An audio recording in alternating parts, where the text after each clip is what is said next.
আসসালামু আলাইকুম ওয়া রাহমাতুল্লাহি ওয়া বারাকাতুহু। আলহামদুলিল্লাহ ওয়াসসালাতু ওয়াসসালামু আলা রাসূলিল্লাহ আম্মা বাদ। সুপ্রিয় দর্শক শ্রোতা, আজকে আমরা এমন একটি দোয়া সম্পর্কে আলোচনা করব যে দোয়াটি পাঠ করলে আল্লাহ রাব্বুল আলামিন তাকে সব ধরনের বিপদ আপদ থেকে রক্ষা করবেন।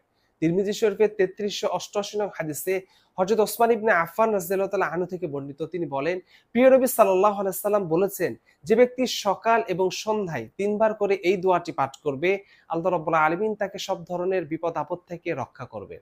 দোয়াটি হলো, বিসমিল্লাহিল্লাযী লা ইয়াদুররু মা ইসমিহি শাইউন ফিল আরদি ওয়ালা ফিস সামাই ওয়া হুয়াস সামিউল আলিম।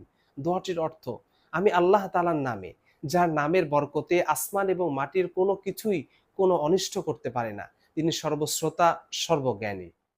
তাই আমরা যদি সকাল এবং সন্ধ্যায় ৩ বার করে এই দোয়াটি, অর্থাৎ বিসমিল্লাহিল্লাযী লা ইয়াদুররু মা ইসমিহি শাইউন ফিল আরদি ওয়ালা ফিস সামাই ওয়া হুয়াস সামিউল আলিম পাঠ করি, আল্লাহ রাব্বুল আলামিন আমাদের সবাইকে সব ধরনের বিপদ আপদ থেকে রক্ষা করবেন। তাই আল্লাহ রাব্বুল আলামিন আমাদের সবাইকে সকাল এবং সন্ধ্যায় ৩ বার করে এই দোয়াটি পাঠ করার তৌফিক দান করুন।